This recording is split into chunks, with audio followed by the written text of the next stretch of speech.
अब हम देखते हैं टॉपिक 5.1 फोर्स ऑफ ग्रेविटेशन। तो फोर्स ऑफ ग्रेविटेशन में जो सबसे पहली चीज़ हमने डिस्कस करनी है वो हमारे पास है लॉ ऑफ ग्रेविटेशन। ठीक है। अब ये जो लॉ ऑफ ग्रेविटेशन है ये क्या है, यानी ये ग्रेविटी के मुतालिक हमारे पास क्या है, एक लॉ है। इसको हम यूनिवर्सल लॉ का नाम भी देते हैं। ठीक है, यूनिवर्सल ग्रेविटेशन लॉ भी आप इसे कह सकते हैं, या सिंपल यूनिवर्सल लॉ भी आप इसे कह सकते हैं। ठीक है ना। अब पहली चीज़ तो ये है भी, ये जो हमारे पास है लॉ ऑफ ग्रेविटेशन, ये पेपर पॉइंट ऑफ व्यू से बहुत इंपॉर्टेंट है। ये ऑलमोस्ट हर पेपर में पूछा जाता है, और लॉन्ग के लिए भी आपसे पूछा जा सकते हैं और शॉर्ट क्वेश्चन के लिए भी ये बहुत इंपॉर्टेंट है, और इससे रेलेवेंट एमसीक्यूज भी आपसे पूछे जा सकते हैं। तो इसको आपने थोड़ा अच्छे से समझना है। तो ये लॉ कहता है कि लॉ ऑफ ग्रेविटेशन हमारे पास ये, सबसे पहले हम इसकी स्टेटमेंट देखते हैं। तो इसकी स्टेटमेंट के मुताबिक everybody in the universe attracts every other body with a force which is directly proportional to the product of their masses and inversely proportional to the square of the distance between them। यानी ये law कहता क्या है, इस law के accordingly इस पूरी दुनिया के अंदर, कायनात के अंदर, हमारा जो यूनिवर्स है इसके अंदर हर एक बॉडी दूसरी बॉडी को किसी न किसी फोर्स के साथ क्या करती है, अट्रैक्ट करती है। ठीक है, यानी वो जो दोनों बॉडीज़ हैं वो दोनों क्या करती हैं, एक दूसरे को अट्रैक्ट करती हैं किसी न किसी फोर्स के साथ। ठीक है, और वो जो फोर्स है वो क्या है, वो उन दोनों जो बॉडीज़ हैं उनके मैसेज के प्रोडक्ट के डायरेक्टली प्रोपोर्शनल, और उनके दरमियान जो डिस्टेंस है, जो फासला है, उसके स्केयर के इन्वर्सली प्रोपोर्शनल होती है। ठीक है, इसको हम यहाँ पे थोड़ा सा ड्रा कर लेते हैं, आपको और ज़्यादा अच्छे से समझ आ जाएगी। यानी ये लेट से हम क्या देते हैं, ये हमारे पास दो कुछ इस तरीक़ा से हमने बॉडीज़ ली हुई हैं ये।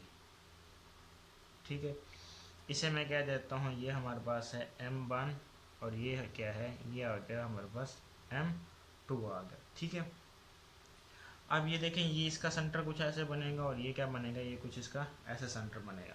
तो फर्स्ट ऑफ ऑल हम ये ले लेते हैं भी, इनके दरमियान जो फासला है, इनके सेंटर से जो फासला बनता है, यानी कि डिस्टेंस इन दोनों के दरमियान, सबसे पहले हम उसको ले लेते हैं, ये हमारे पास आ गई है D। ठीक है, आप इसे D से भी डिनोट कर सकते हैं, आप इसे R से भी डिनोट कर सकते हैं, इसमें कोई इशू नहीं, जैसे आपको ईजी लगेगा। ठीक है, जो कि हम इसको डिस्टेंस के लिए ले रहे हैं। तो इनके दरमियान फासला ये हमारे पास ले लिया, D ले लिया।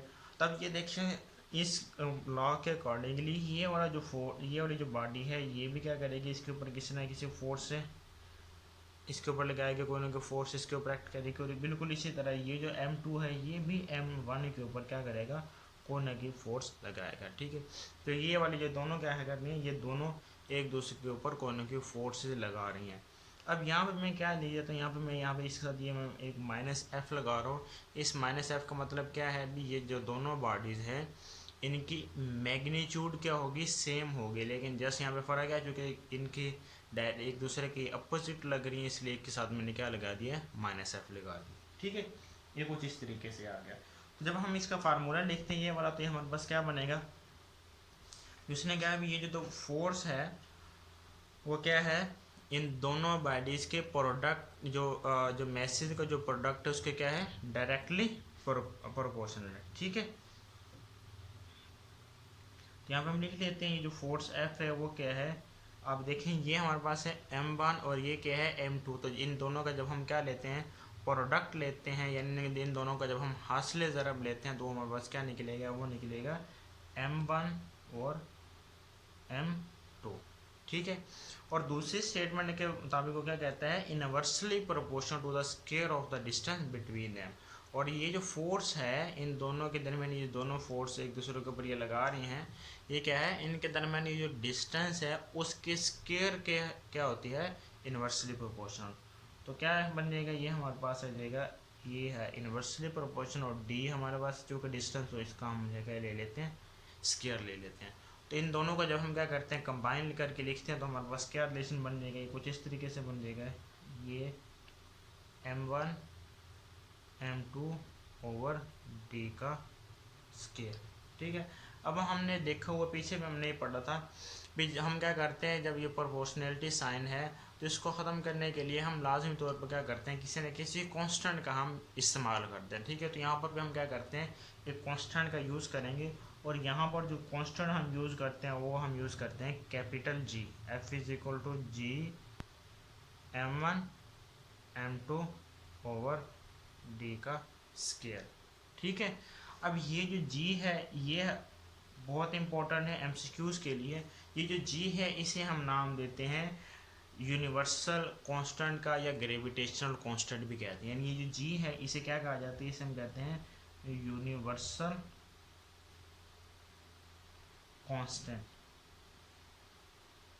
ठीक है, जी हमारे पास क्या है, ये यूनिवर्सल कांस्टेंट, यानी इसकी ये जो जी है इसकी वैल्यू हमेशा हमारे पास क्या रहती है, कांस्टेंट रहती है। अगर हम यूनिवर्स में कहीं भी चले जाएं, जहां भी हम क्या करना चाहें, इसकी वैल्यू को जब हम पुट करेंगे तो इसकी वैल्यू हमेशा क्या रहती है, कांस्टेंट ही रहती है। और इसकी जो वैल्यू है जी की वैल्यू वो होती है हमारे पास 6.67 multiply by 10⁻⁻11 newton metre square पर किलोग्राम का स्क्वायर। ठीक है, तो ये हमारे पास आ गई है जी की वैल्यू। ठीक है, और अब देखें, अब अगर आप इसके ऊपर ज़रा गौर करें तो ये जो है इसकी वैल्यू क्या है, बहुत समाल है, यानी 10⁻⁻11 है। ठीक है, अब जब इसकी वैल्यू 10⁻⁻11 है तो अगर हम अब देखें, ये जो हमारी अर्थ है ये भी तो यूनिवर्स में आती है, और हमारी अर्थ के ऊपर हम देखते हैं बहुत सारी बॉडीज़ हैं, या हम अपनी ह्यूमन बीइंग की बात कर लेते हैं। अगर दो इंसान एक दूसरे के साथ खड़े हैं, आमने सामने खड़े हैं, तो जाहिर सी बात है उनके दरमियान में तो ये वाली फोर्स ऑफ अट्रैक्शन होगी ना। तो अगर उनके दरमियान भी ये फोर्स ऑफ अट्रैक्शन है तो फिर वो एक दूसरे के साथ वो चिपक क्यों नहीं जाते, वो एक दूसरे को अपनी जानिब क्यों नहीं खींच लेते, वो इसलिए है कि क्योंकि यहाँ पे देखें जो जी है इसकी वैल्यू क्या है, बहुत स्मॉल है, 10⁻⁻11, ये बहुत स्मॉल बहुत माइन्यूट वैल्यू है। तो इसलिए हम इसको फिजिकली या फिर एक्चुअली हमें इसके इस चीज़ को हम फील नहीं कर सकते इस फोर्स को, लेकिन फिर भी वहाँ पर ये जो फोर्स है वो लाजमी तौर पर पाई जाती है।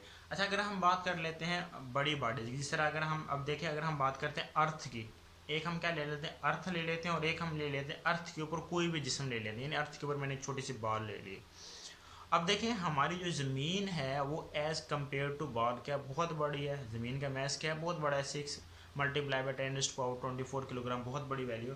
अब देखें जब हम ज़मीन के ऊपर किसी भी चीज़ को अगर हम देखते हैं तो वहाँ पर तो हमें लाजमी तौर पर ये फोर्स दिखाई देती है, वह इसलिए फोर्स दिखाई देती है कि वहाँ पर चूँकि ये जो एक वैल्यू है एम की, ये क्या है, बहुत बड़ी वैल्यू है, और एक क्या है, छोटी वैल्यू। लेकिन फिर भी क्या होगा, इसका जो आंसर होगा वो थोड़ा काफ़ी आंसर इसका ज़्यादा रहेगा, बड़ा आंसर निकलेगा। तो इसलिए हम फिर अगर हम ज़मीन के हिसाब से देखें तो इस चीज़ को हम ईज़िली क्या कर सकते हैं, इसको हम फील कर सकते हैं। इसलिए अगर हम ज़मीन के ऊपर किसी भी बॉल को ऊपर फेंकते हैं तो वो ज़मीन के ऊपर किस लिए आ जाते हैं, क्योंकि वहाँ पर फोर्स पाई जाती है, तो ज़मीन क्या कर रही है, उसको अपनी जानिब अट्रैक्ट कर रही है। और इस तरह अगर हम वेट की बात करते हैं तो ज़मीन के ऊपर किसी भी ऑब्जेक्ट का जो वेट है वो क्या है, वो इसी फोर्स ऑफ ग्रेविटेशन की वजह से है। जिस तरह हमने प्रीवियस चैप्टर में देखा था, अभी वेट क्या होता है, उसके ऊपर जितनी फोर्स ऑफ ग्रेविटी एक्ट कर रही होती है। ठीक है, तो ये हमारे पास क्या था, लॉ ऑफ ग्रेविटेशन, इसको आपने देखना है और समझना है।